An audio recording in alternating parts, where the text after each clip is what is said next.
What's up, everybody? Welcome into the All 22 podcast, the official podcast of the All 22 fantasy football platform. It is the only platform with full 53-man rosters, including offensive linemen, where you get to choose personnel packages and have access to PFF grading and advanced stats to make decisions each week. We are almost done with offensive player reviews. We're on running backs. Last one, man. Yeah, because they just matter the most, right? So we save them for last. Is that what this is? I wasn't sure we were legally allowed to review running backs just because of our brand and what we aspire to be, which is just haters. We might not be, as a matter of fact. So maybe we should make this a quick one. Yeah. All right. Okay. It looks like you have Jonathon Brooks on the screen. Are you going to kick this thing off? Yeah, I guess I'll kick it off with Brooks and kind of split it up that way. But I think even before we get into what we like about each of these running backs or don't like for that matter as well, running back as a whole, I think, again, overarching, I know we said it a bunch of times, but a lot of their success is predicated on their situation, on their offensive line, right? What schemes are they in? So, for example, even just looking at the All-22 platform, the two highest graded running backs last season, two of the top 10 were Christian McCaffrey and Jordan Mason. So the two 49ers running backs in the top 10, just grade wise, there's obviously a snap count differential there, but just talking grade wise, two of the top 10, both in San Francisco, had the highest run blocking grade as a team. We've spoken ad nauseum about Shanahan and that scheme and situation. The Dolphins also had two of the top 10 graded running backs in Devon Achane and Raheem Mostert, despite being only 18th in run blocking as a unit and offense overall. So whether it's the strength of the offensive line in front of you or the scheme in which you're placed, all of that really comes into effect. I don't think, yes, McCaffrey, obviously, but outside of that, the other three names, those aren't top 5, 6 running backs in terms of talent in the league, right? But situation, scheme, blocking, all of that plays such a huge part in this. So we obviously want to break down these running backs, see what they do well, what they don't do well, what are some of their best fits, what have you. But again, so much of this is predicated on landing spot more than any other position, except maybe rookie quarterbacks, I guess, just because of how high the stakes are. But situation just plays such an important part. So, I don't know if you want to add anything to that, but just something, again, that just sticks out when you watch these guys is it's great. I'd love to see him in X situation because it's a good situation, because you don't want to see some of this talent just kind of waste away behind bad offensive lines, like someone who just left New York a couple weeks ago. Yeah, no, I was going to add, somebody sent me a clip of Harborough, who's living out in an RV out in Los Angeles. He was basically saying how there's no position in football besides offensive line that doesn't rely on anyone else. Offensive line is solely responsible for their own success, but they're also responsible for just about everyone else's success on offense. And it's pretty cool to see him say that, because that's pretty much what our game is trying to let people know, right? And that's why we think it's important that they're included in fantasy football. Running back is probably the most dependent position in all of football. It is highly impacted by offensive line play, but it's also, if you don't have a quarterback that can threaten the ball down the field, they're going to load up a box, right? So they're just going to stack the box. And even if you're Saquon Barkley, and even if the offensive line is better than what Saquon had, if you don't have a quarterback that can threaten downfield, they're going to load the box so that they always have one extra guy, right? And that's kind of the problem with drafting running backs early in a platform like All-22, is because you're going to get stuck in situations where you fall in love with a guy like Jonathon Brooks, and you're saying this can be an elite talent, and then he goes to the New York Giants, and you just have to wait 5 years for him to find another team, right? Hopefully he goes to the Eagles like Saquon. Bobby, if you heard that, I apologize and I take it all back. But that's kind of what you wait for. But yeah, no, I think that's a really good kind of intro into the position. And just for, the Jonathon Brooks overview, this is a 20-year-old on draft day. He's going to be 20 years old, 6 feet tall, 216 pounds, has played 548 career snaps with a 91.9 PFF running grade, 75.5 receiving grade, 75.2 pass blocking grade. And in general, he is coming off of a pretty bad injury and didn't get to contribute at the combine. So we don't really know what his kind of athletic skill set shows besides the film. So the film is going to be very important for a prospect like Brooks. Mm-hmm. Yep, agreed. And so we could jump right in, and obviously the injury plays a part in his snap share, at least early on in his career, right? But let's just start off. I'm just going to roll it here. We're going to talk about one thing that gets running backs on the field quickly and gets them off the field quickly, and that's pass protection here. So again, passing downs from the gun, just shifting across the line, finding the free rusher looping around and sticking his nose in there and buying some time for a Quinn Ewers, the quarterback. Again, just eyes up, knows his assignment, knows where to go, and sticks his nose in there and buys some time for the quarterback. So that's textbook. That's what you want to see from a young running back, especially one with his size. If you're going to invest heavily in, you want to see that early on. There's always an adjustment period, but some adjustment periods are larger than others, right? So to see something like this from Jonathon Brooks, again, who has a prototype size, you have to see where the health ultimately ends up.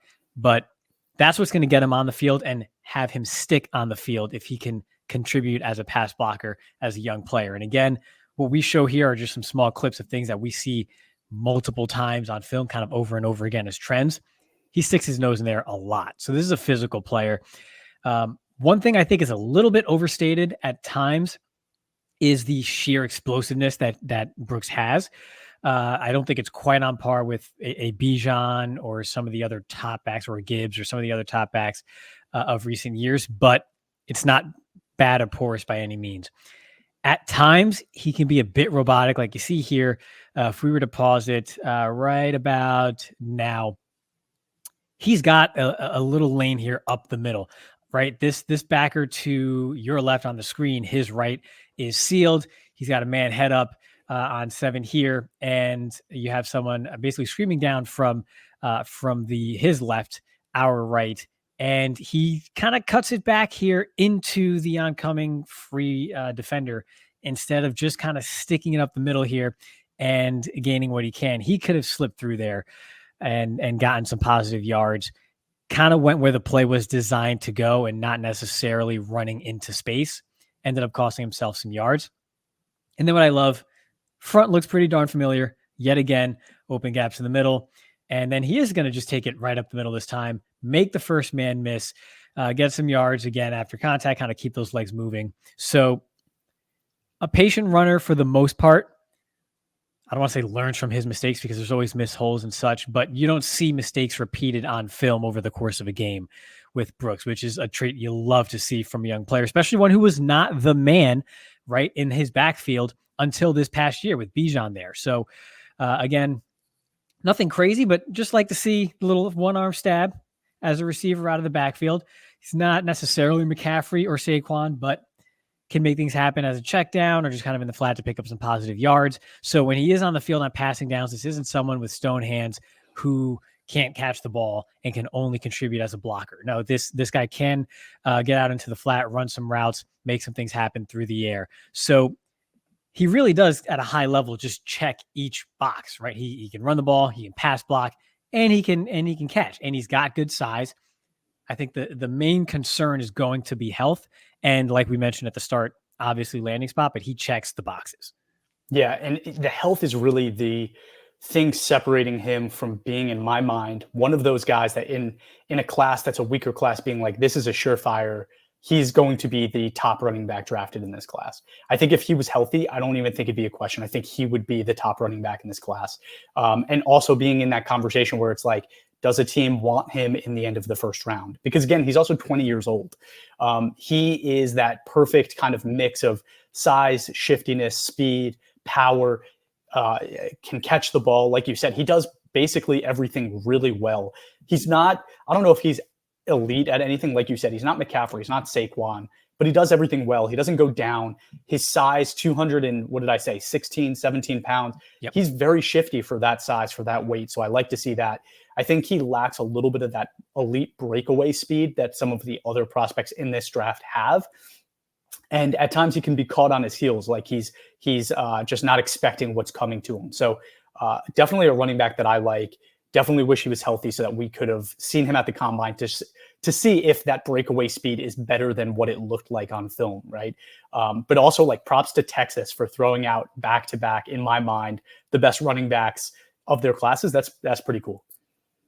Wow. Okay. Jahmyr Gibbs. I will say too, one thing before we move on to the next here.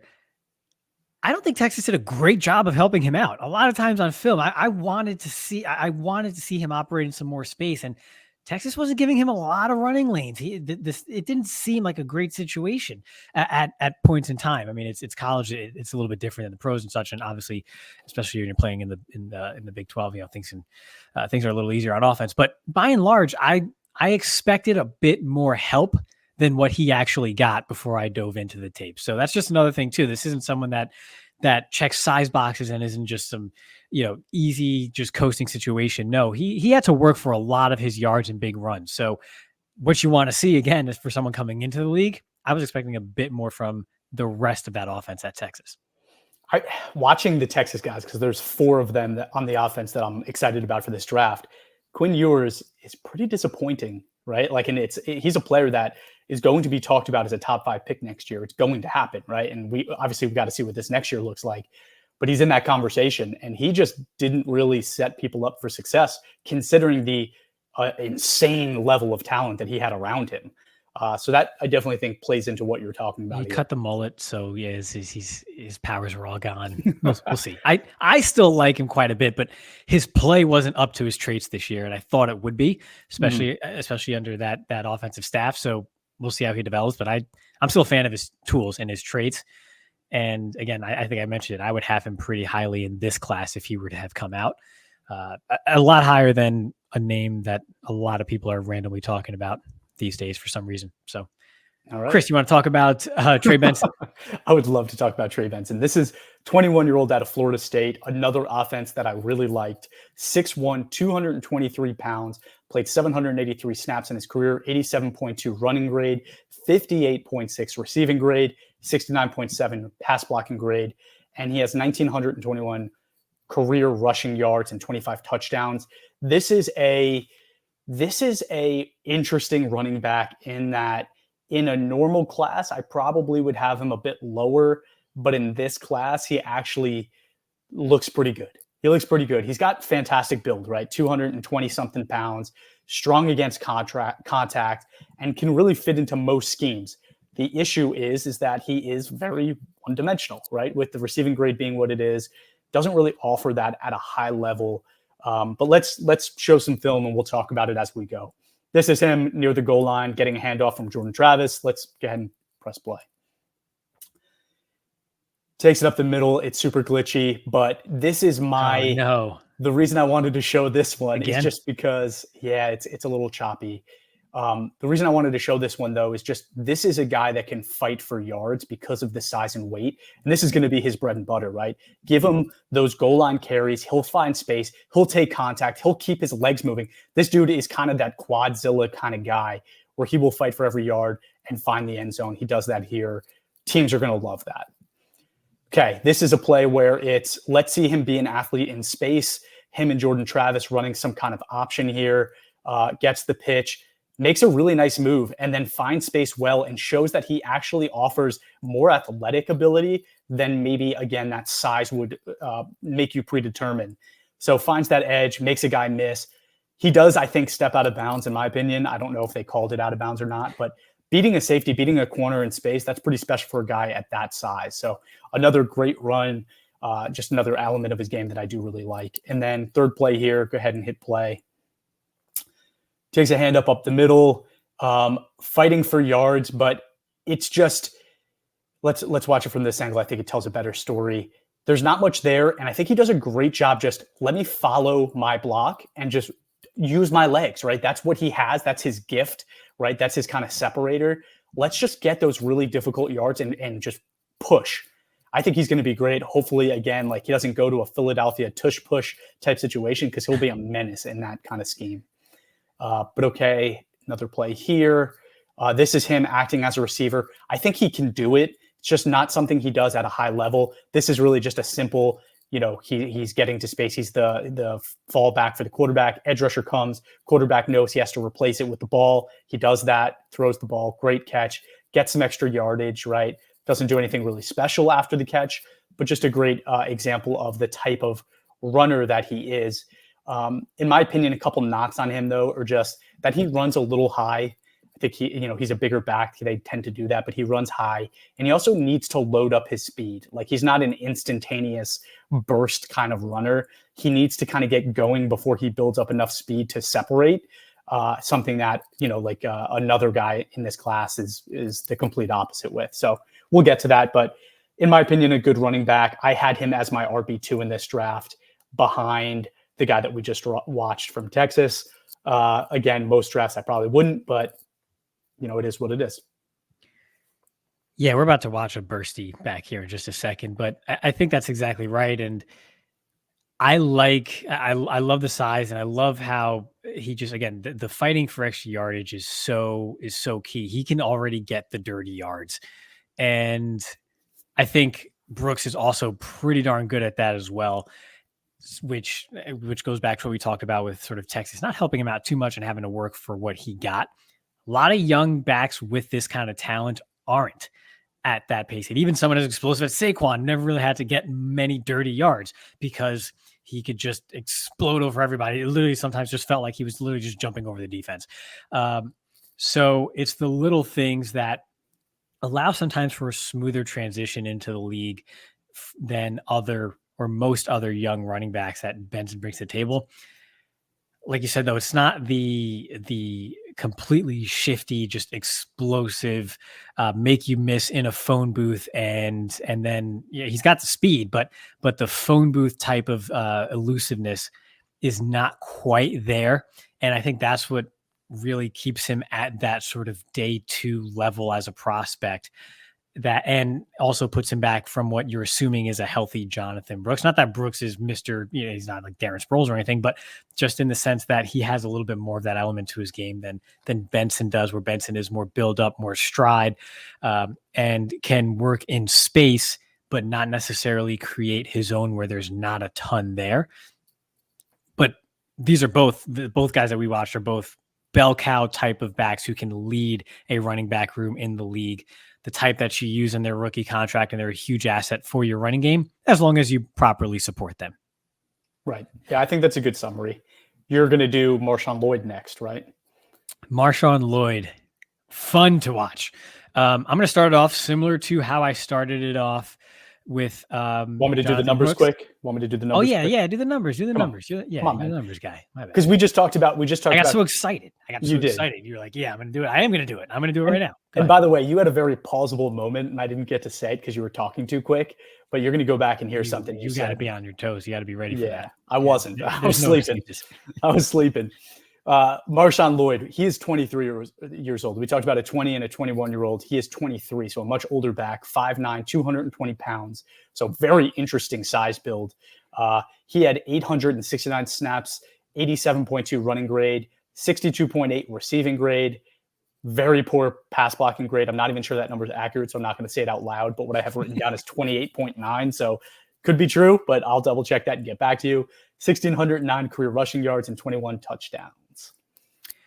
That poor pass blocking grade probably did not come against Notre Dame, so I'll say that.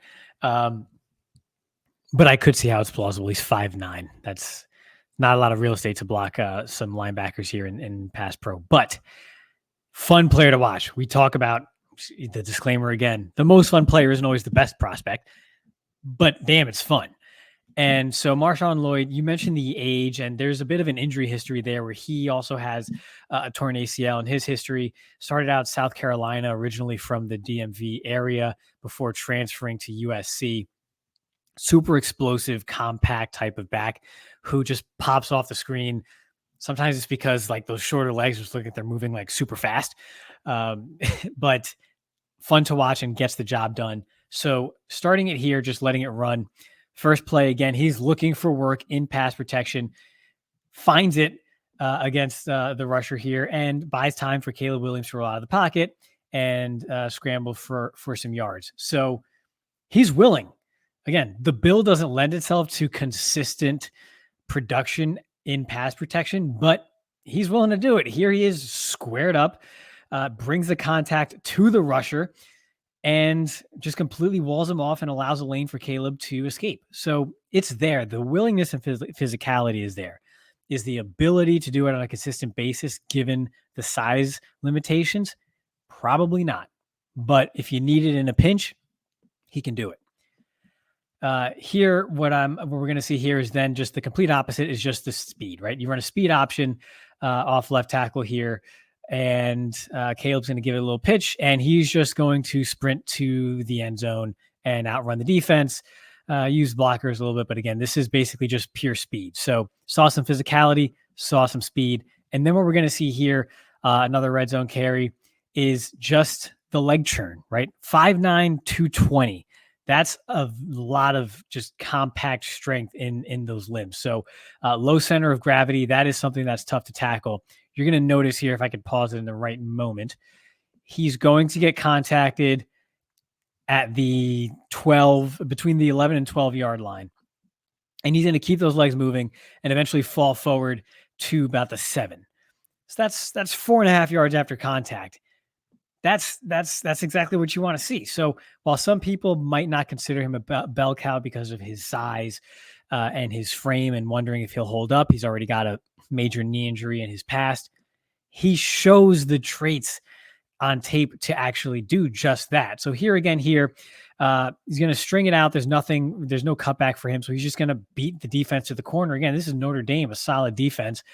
And there's just nothing there for him to turn up field. So he's just going to use his speed and run around to the corner. So again, not the biggest strides, not necessarily from what I could see the build up top end speed of someone like a Benson. I'm not sure what Lloyd ran at the combine, if he did or anything, but you see what you want to see on tape. You're flashing 4.51 or 4.46. I have no idea. Okay, there you go. It was one of those. So it's the speed is fine. It's good. I think the concern is just how long can he hold up? He's got a big injury in his past, and size wise, are people going to limit him to a committee in the NFL, which isn't a bad thing in all 22, right? This isn't a volume-based, just rack up yards and goal line touchdowns platform, right? We care about the totality of a player's performance, which is why I love this platform, because someone like Marshawn Lloyd, depending on the situation, is much more relevant than he would be in a standard format, because he can do these other things well, because he can surprise you with some power. He can get some tough yards. He does have the ability to operate in space, and he does have that sort of put my foot in the ground and just go. So he can perform very well for you and be a huge asset without getting the ball 18, 19 times a game, which someone like him might not get the opportunity to do so in the league just because of his size. But again, he's 220 pounds. So I don't mind it at all. At 5'9", 220, that's great. He's more compact. He's tougher to bring down, harder to see behind the offensive line. I'm all for it, but I get it.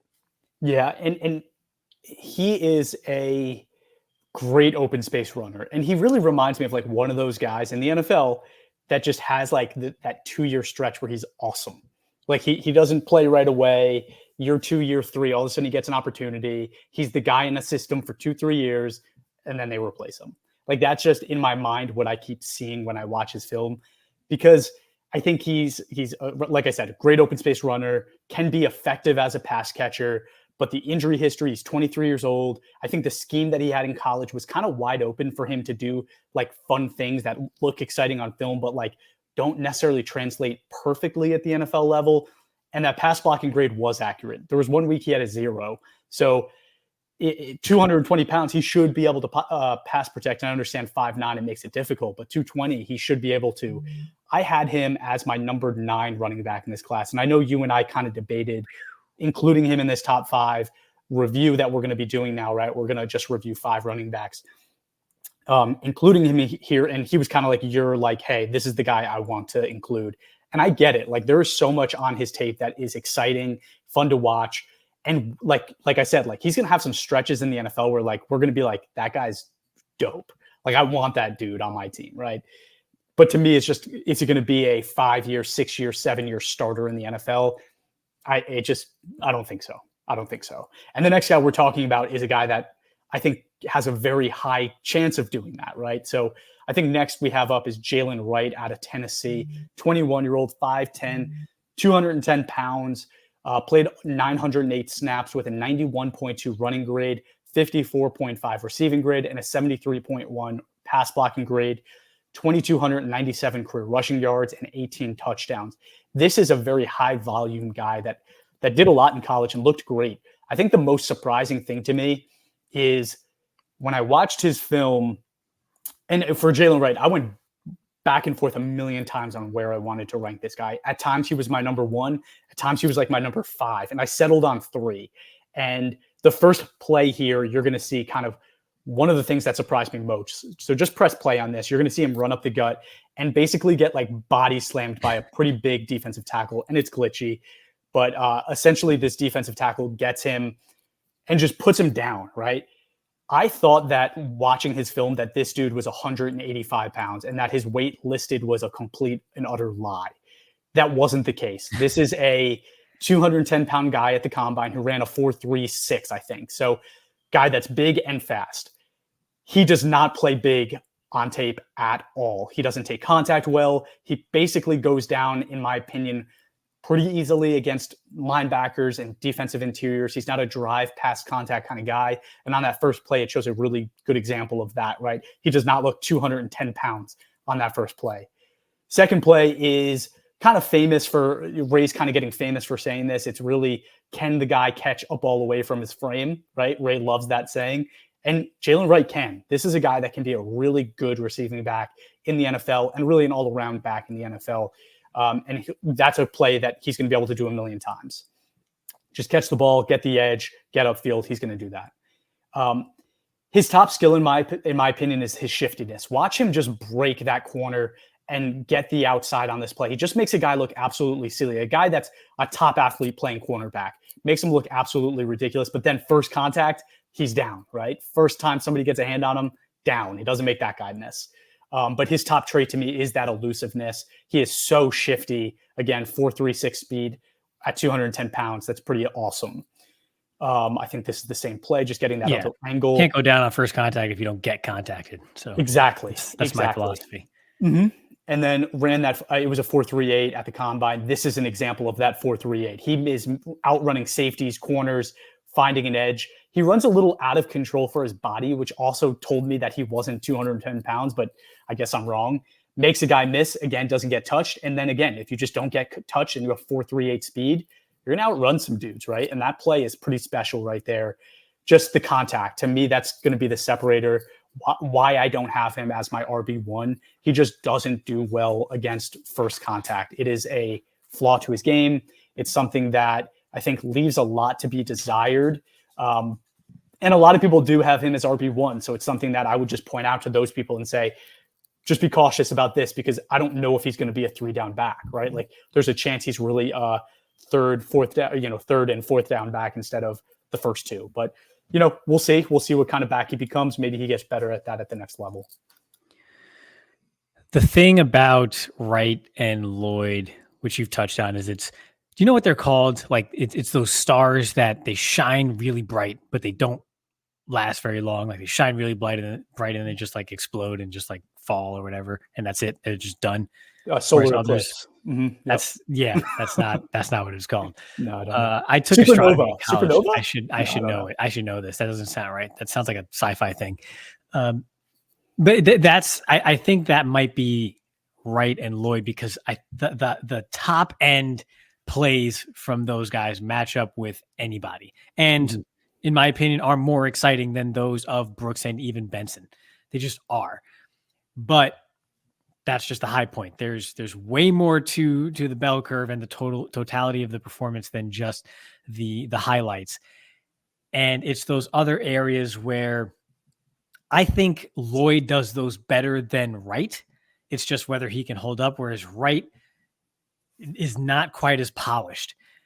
But man, it's fun when it all comes together. When you can set the edge and he is on the outside and he is in space against theoretically the weakest tackler on the defense at corner or safety, it's good luck. It's a 50-50 shot. It's a dice roll.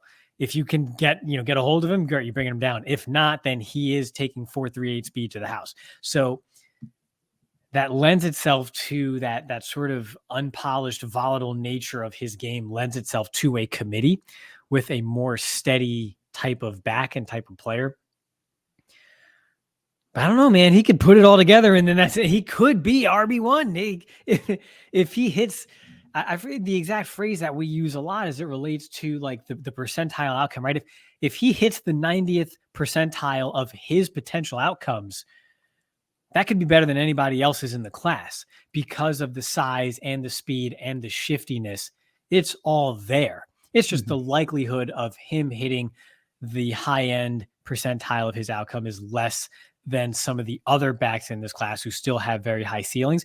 And that's what I think brings him down the list. So this is like the quintessential type of player that during the draft process doesn't start out atop all of the lists, the position lists, right? When it comes to their position of running back, oh yeah, Jonathon Brooks, Trey Benson, we've kind of been hearing those names a lot.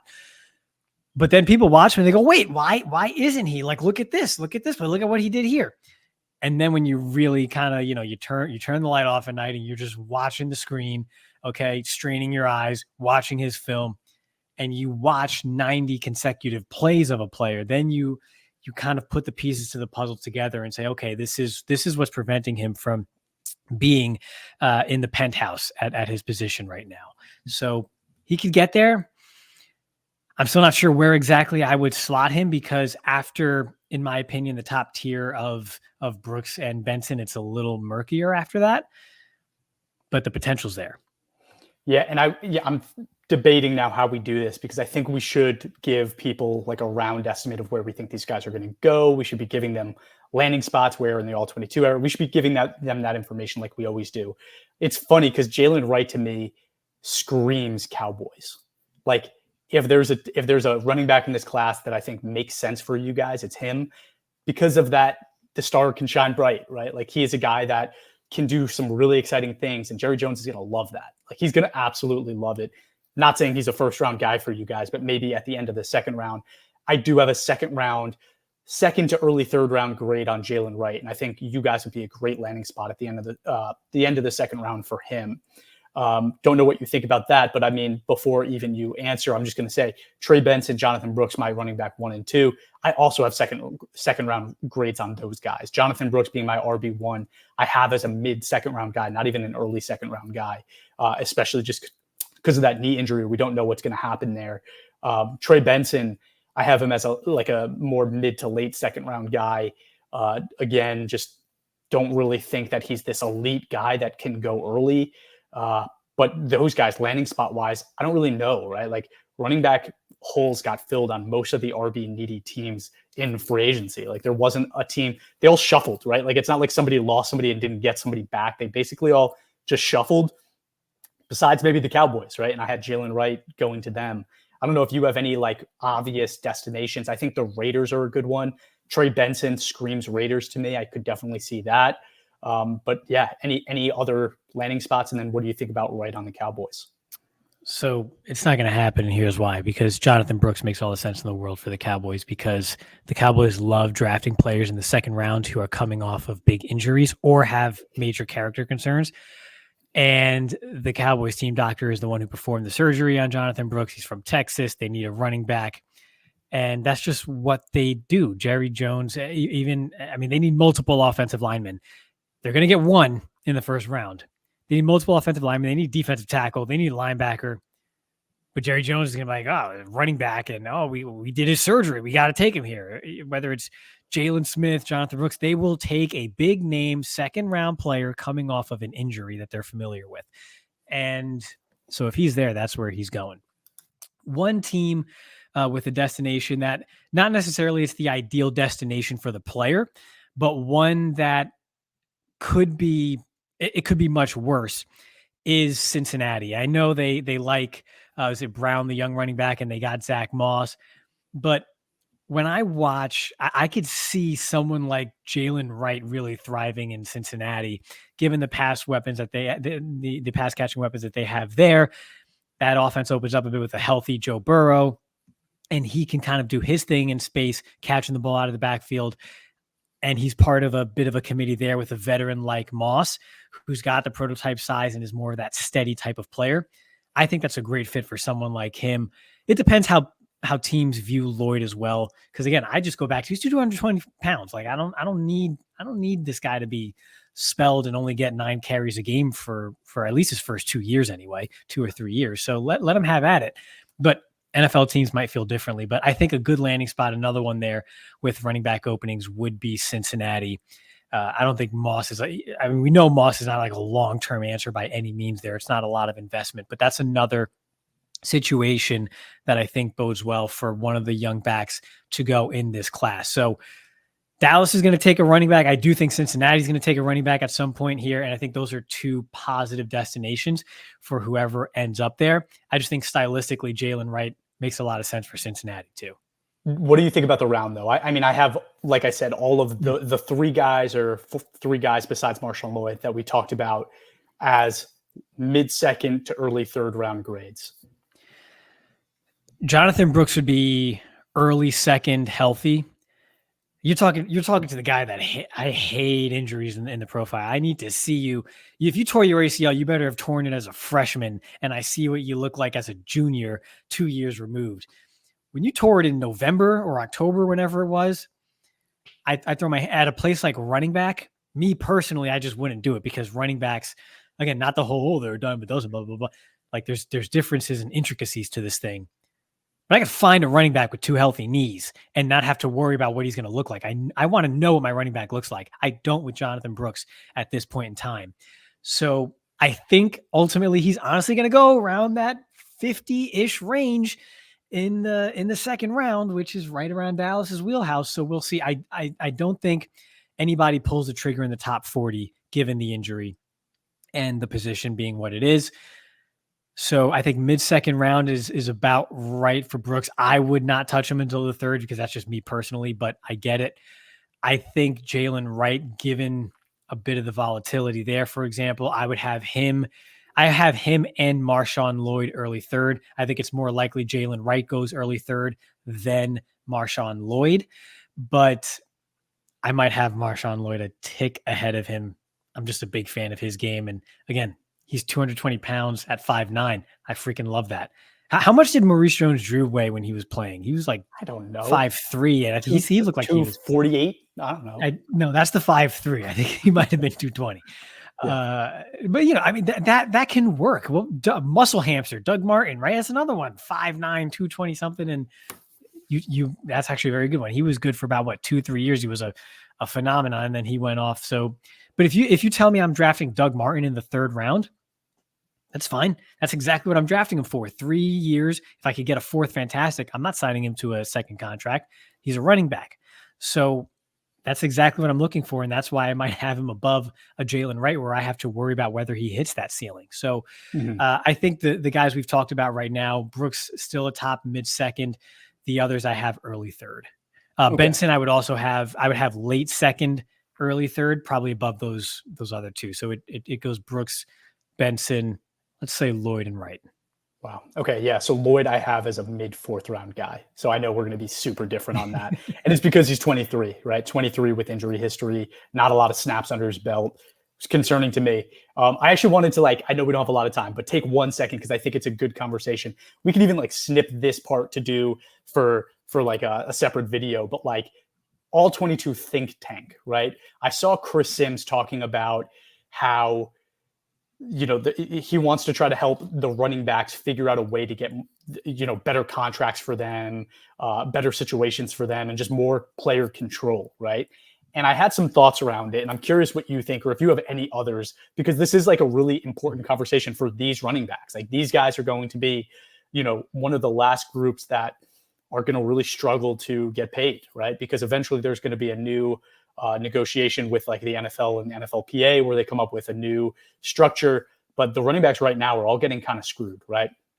From my perspective, I think the number one thing the NFLPA needs to do is they need to create a player-only option for rookie contracts. If a player gets drafted, they should have an out after year 2. where they can say, I'm opting out of my current contract. I want a new contract. I don't think it is important for any position specifically. Running backs, obviously it makes a lot of sense, but I think every position can get a lot out of that. I think quarterbacks are getting screwed, right? How many teams are saying, if I don't have a top 5 quarterback, I need one on a rookie contract so I could build the team around him and fight for a Super Bowl that way. If the quarterback then had the option after year 2 to say, nope, I'm way more valuable than you're treating me, right? Like CJ Stroud next year can say, nope, I'm really good. You have to pay me that $500 million contract or $250 million contract that these guys are getting now, because like that's what he deserves, right? He's already, after 2 years, can show that he deserves that kind of contract. I think running back specifically, that would do wonders for them, right? If after year 2, Jonathan Taylor was able to say, yep, I want out of this contract, maybe the team can franchise tag him at that point to keep him another year before paying them, maybe, because at least then they'd get a bigger paycheck. But I think the running back needs to be able to say after 2 years, I only might have 4 more years left on my career, right? 6 years is pretty long for a running back. It gives them the ability to get paid within that window. I think that's number one. Number two, the other idea I had is incentives, right? I think there should be snap-based incentives for all rookie contracts. Every single one should have a snap-based incentive. You shouldn't be able to draft a guy in the 7th round, play him like he's like your number 1 running back for 4 years and then not pay him. And he's making $350K. Absolutely should not be possible. There should be play-based incentives for those players to protect them in situations like that. So those are the 2 ideas you had. Not sure if you had any others or if there's any others that you want to just crap on mine. I'm not an idea guy. I have no ideas ever. The NFL does have something similar to what you mentioned. I don't know exactly what it's called and exactly like the formulas for it, but there is something where at the end of every year, there's some sort of bonus paid out to some lower end players who have some decent roles. But to your point and to this end, especially for running backs, but even just in general, it could be more, right? And whether that's per team, if there's some way to structure it based on the impact per team, as opposed to a strict quantitative formula of snaps, I think that is a way that could be used to. It would go practically to a lot of running backs in this scenario and kind of help their earning power during that first contract. But everything in the NFL is a negotiation. It's all push-pull. The owners bend these guys over their knee every single CBA negotiation. So the owners would say, oh, yeah, that sounds like a great idea. Player empowerment, as long as we get a second franchise tag to use each year to protect ourselves from that. And that's which of course you go, franchise tag is evil. And like, yeah, kind of, yeah, okay. But if CJ Stroud were to opt out after this coming year, assuming he has a performance similar to his rookie year, and he cements himself in that top 8 to 10, maybe even higher, depending, list of quarterbacks in the NFL, okay, the franchise tag value is still a lot. So it still does incentivize you to try to get a deal done. And maybe it's not 2 per year. Maybe it's 3 per every 2 years or something to that effect. There's ways around it, but it will be a negotiation. And if there's anything we know, is that whenever there's a negotiation between the NFLPA and the NFL, the players get screwed somehow, some way. It's just one of those deals. So yes, I think those 2 are options that can be used or explored to help out underpaid players who get used up in their first contract and basically spit out. I'm just leery of negotiating with owners. The other thing too is, at least today, especially if you're a running back, just follow the Ezekiel Elliott playbook, but just be a little bit strategic about it. Just get drafted by the Cowboys. Yeah, get drafted by the Cowboys and just ride the coattails of the greatest offensive line that we've seen in 20 years. But wait until after the draft of your 3rd season and then hold out. They can't bring anybody in at that point. So you go, you have no leverage, or they have no leverage at that point. And then you hold out after coming off a big year. If you're performing well, they've already drafted. There's no one else there. What are they going to take a veteran running back off the street? At the end of the day, we all know that that's not something that really is going to change the standing of an established young running back who's coming off of a great year. That's the way to do it. To be quite honest, at this point, with the tools available to you, which is hardly any, it's after your 3rd year, which is when I believe you can negotiate your contract extension. great. You play 3 years, wait until the draft passes, be Mr. Nice Guy, say all the right things in the media. And then as soon as the draft is over and it comes time to start reporting for training camp in a couple months, what have you, just say, I'm out. I'm not doing it. And that's your way to gain some leverage for the time being until something changes. Okay. All right. I'm glad we had the conversation. I think it's interesting. I think it's important. And the All-22 think tank is going to be a thing, and we're going to just help the NFL players figure out how to get some more leverage out there. So reach out to us if you want that one. Yeah. Aaron Jones, I know you've been asking, feel free to reach out. We'll help you out, buddy. Cool. Last guy we were going to review for today is Braelon Allen. This is running back out of Wisconsin. He's 20 years old. He measured in at 6'1", 235 pounds, 78.6 running grade, 60.9 receiving grade, and a pretty poor pass blocking grade of a 30. This is a guy that I thought was extremely interesting, probably the hardest evaluation in this draft because he is so young and there's room to grow. But he showed up at the combine and you're expecting this guy that's bulked up, super ripped, to be this great athlete, and he kind of wasn't. He didn't run a 40, had a 32-inch vert. For comparison, Jaylen Wright was 6 inches higher, 9 feet 9 inch broad jump. Again, for example, Jaylen Wright was 11.2, so extremely different, right? Just getting blown out of the water there. And then 26 reps on bench press, which is like, I don't really care, but impressive for a 19-year-old guy, right? So extremely hard to evaluate because he is this big body dude with some really nice traits to his game, but also might not have the movement skills to be a true NFL running back. So I honestly had him as my RB4 just because of this class. I would take the risk on him over so many other guys because of the age, because of the size, because what you could do with him. Like we talked about earlier, this guy can go to one of the worst offensive lines in the NFL and probably be out of the league in a year. Like if that happens, I could see him just being not good enough and just being dropped, right?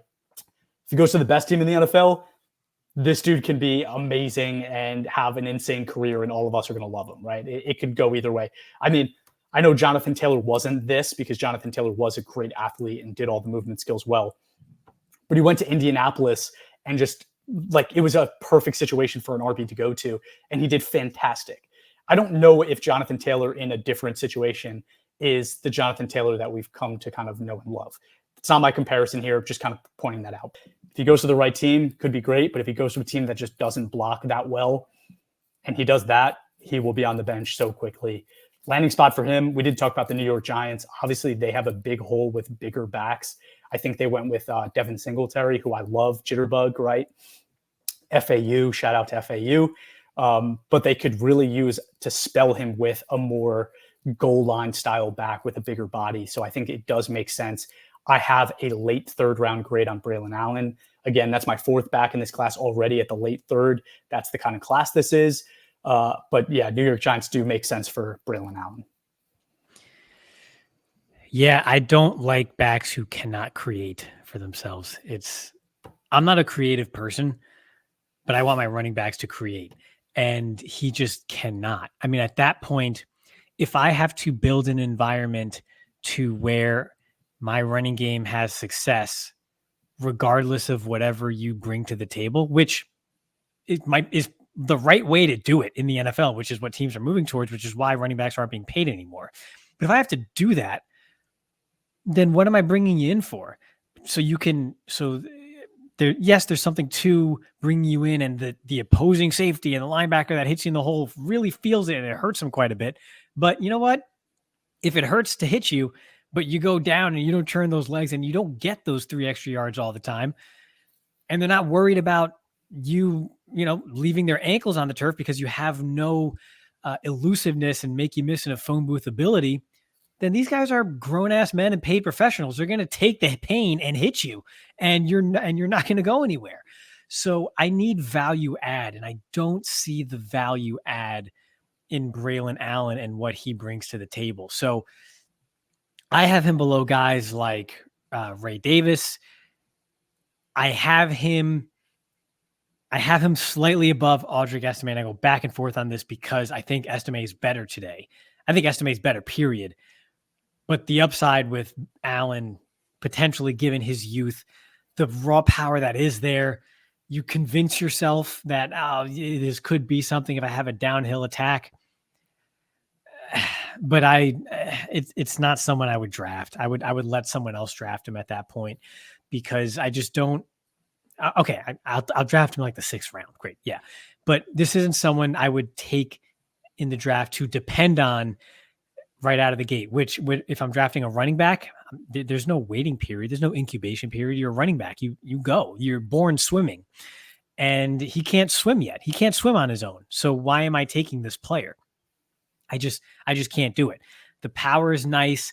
The speed is nice, but it shows up more in workout videos than it does on tape, just to be quite frank. And I can't depend on that. So I have a like a late, like I said, like this is like a 6th round player for me in the actual NFL draft.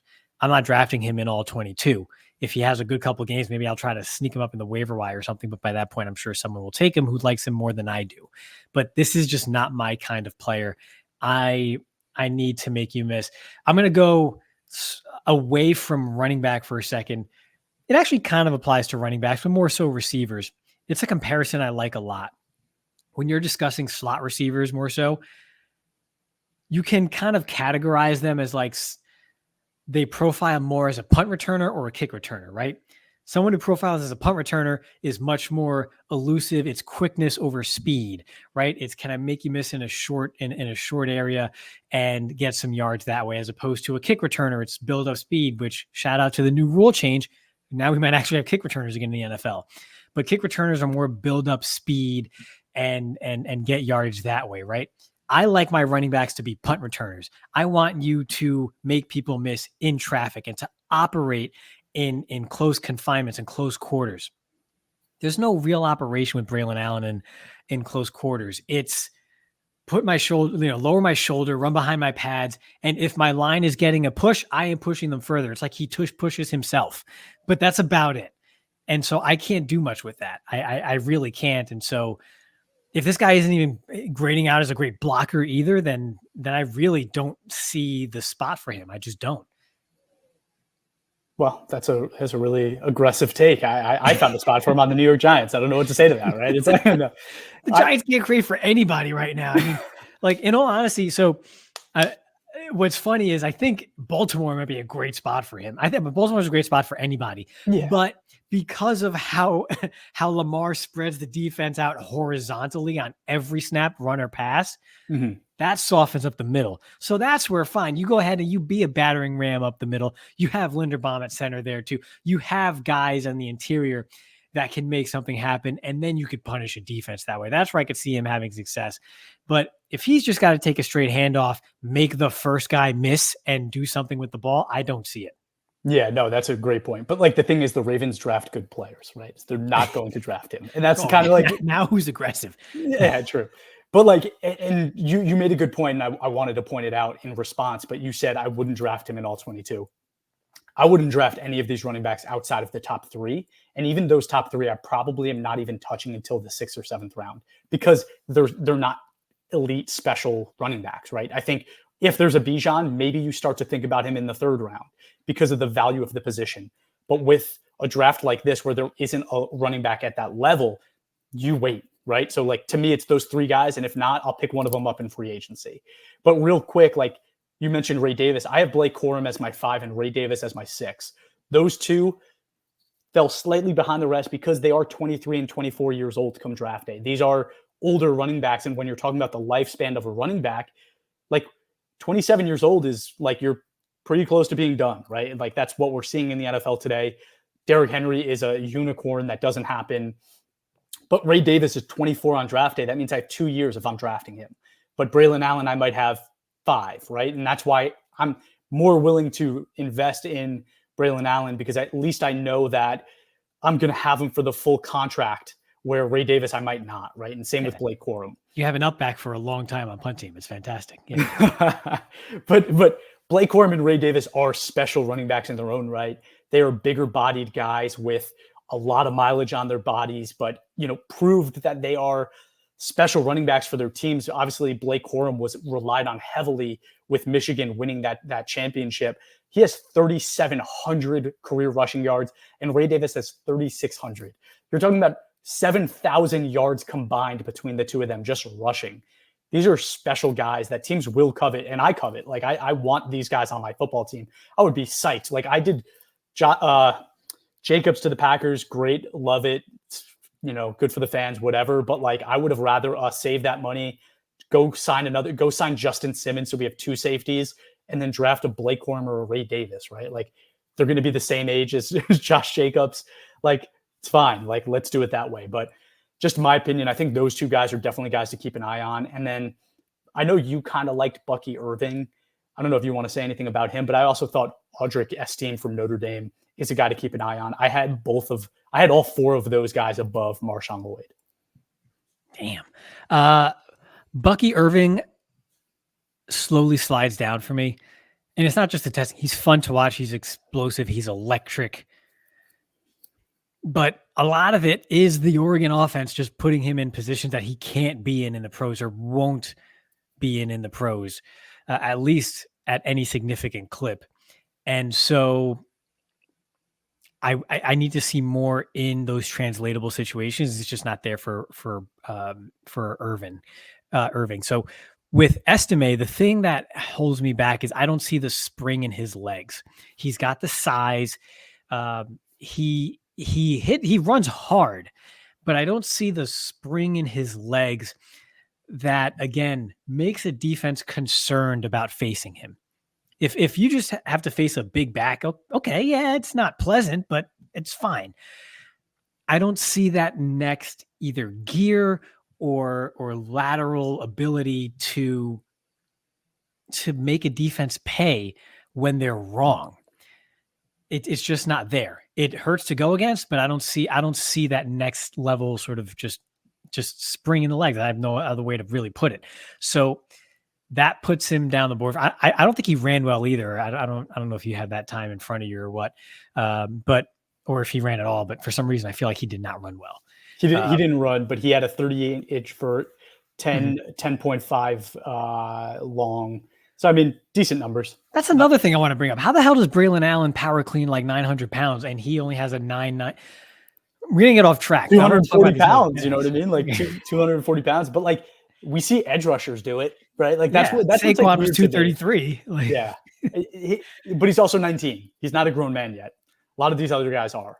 At 19, like, I could barely shave, and like we talk about all the time, how like how young we were as players, and how like we shouldn't have been that young when we were. That's like a yogiism right there. But I can make people miss. Like that's the one thing I could do. Like is make someone miss if they were chasing me. I just don't think it's Braelon Allen's DNA. The thing about Blake Corum is, how some people hate to lose more than they like to win. I feel like Blake Corum stresses a defense with his running style more than he helps an offense. He is so slippery and like hard to corral. He has the low center of gravity. He does have this shiftiness to his game and this lateral ability to really make a defense have to be on point with their gap integrity. And if they're not, he finds it and makes them pay. It's so tactful. I have to give him so much credit. It's a master class when you watch him. But he's like 5'7". His frame is maxed out. He also has a pretty ugly knee injury. It's not talked about enough because it wasn't as clear cut as like a torn ACL that made Marshawn Lloyd or Jonathon Brooks miss like the rest of the season because his was kind of towards the end. But there's an injury history there along with a maxed out frame and the age and the mileage. And he's not necessarily going to be able to break tackles, at least head up the way he did in college. So the translation isn't there, but this is a player who I think wherever he goes, he's probably going to go to a committee, I think, and he's going to grade very well because he's going to be just worried about doing what he does best. He's not going to be a home run hitter. There's no home run ability to his game in the NFL. That's the other thing. There is no breakaway, turning a 6-yard run into 60 or a 12-yard run to 80. That's not going to happen in the NFL for Blake Corum. But he is going to stress a defense and take advantage of every single missed assignment that they provide to him. And that's going to lend to very high grading and a really valuable player in the NFL and in all 22. But the longevity and the ceiling isn't quite there with someone like Corum. Davis, similar, not quite as polished or tactful, but a runner who does a lot of little things right, but the size isn't there, a bit maxed out. And you mentioned the age. So same things apply. I have Corum above him, but I have them both below Lloyd because I think of the mileage. And again, I like Lloyd. He's a bit more of a jitterbug to me, a firecracker. So I have him higher up, but I could see, especially in the all-22 platform, for example, someone like Blake Corum getting drafted late in a rookie draft and providing some really good grading for you, like enough to maybe be in your starting lineup if he gets the snap share, which I think he will. He's just not going to be a bell cow for a long time in the NFL, but very good player. And you hate to go up against him because you're not going to be sore. You're not going to be hurting. You're not going to end up on a poster, but he's going to make you pay for every mistake. You're going to have a miserable time in the film room after the game. You talk about Marshawn Lloyd like Owen Wilson looks at a cute girl in a movie. Like, you just have eyes for Marshawn Lloyd. I have eyes for Marshawn Lloyd, which is nice.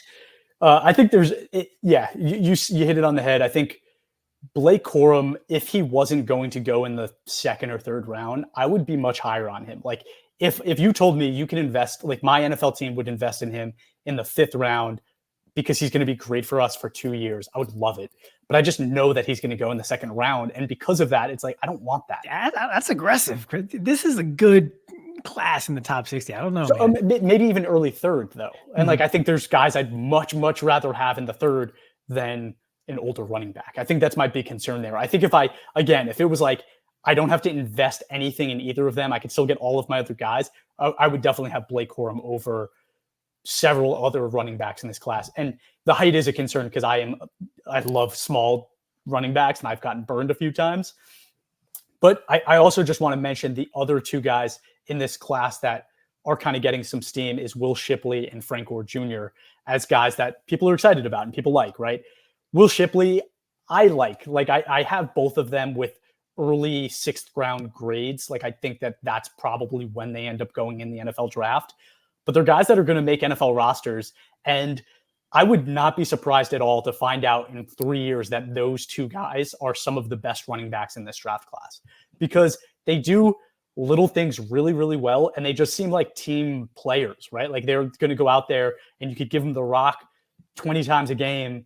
It's not going to be electric, but they're going to do what they need to do. They're not going to fumble the ball and they're going to just help you win football games. Like, I think those are the kind of running backs they are. Frank Gore being 5'8", again, like, I just don't want to be spurned by a small running back again. But I mean, his dad played for like 35 years. So, I mean, there's a chance that he has some longevity in him too. Yeah, we talked about the stars shining bright for guys like Lloyd and Wright. Will Shipley's the kind of guy, he's going to get drafted late. If the guy in front of him gets hurt, he's going to be that guy that every fantasy owner in any format picks up on their waiver wire and plays great for a full season. And either his replacement gets drafted the next season or he's going to have a starting job for at least another 2 years. I think that's Will Shipley. I think you hit him on the head just perfectly. Frank Gore, I just like the other small backs better. I think he's a little bit older too, or it could be that his dad is so old. I'm like kind of taking some of those years and giving it to him. But I feel like Gore might have been in college for a while too. I don't know. Is he a 6th-year guy? I don't recall. No, I think he's a 4-year. And if he's old, I feel horrible because like I watched his dad until like 5 years ago. So like, how old could this kid possibly be? But I actually don't have his age because he played at Southern Miss. So they didn't it's not published. Reach back out to the SID or something. Let's get that. But yeah, I'd like the other small backs better in the class. But Gore's going to make a roster. He's going to be on a team, and it's all about situation from there. So like it is with most of these guys, like we said at the top of this episode, which was supposed to be a short episode. Yeah, we were supposed to be done 25 minutes ago, but hey, I'm here for it. I think that's it for today. Let's call it quits. We'll come back in a couple of days and we're going to do defensive interior. We're going to kick off the defensive side of the ball, which is exciting because I do think after now going through the entire defensive side of the football in this draft, there are some really good, exciting prospects on that side that aren't being talked about because of how good receiver, tackle, and quarterback are. So I'm excited to shed some light on that as we get closer to the draft. But thank you all for tuning in. If you haven't yet, please give us a follow on Instagram, Facebook, TikTok. And I always mess it up. I always say Facebook twice. Facebook, Instagram, TikTok, Twitter. It's Twitter. The first one. Yeah. Give us a follow there at all22_PFF, and then leave us a review wherever you watch or listen to your podcast. And thanks so much for tuning in.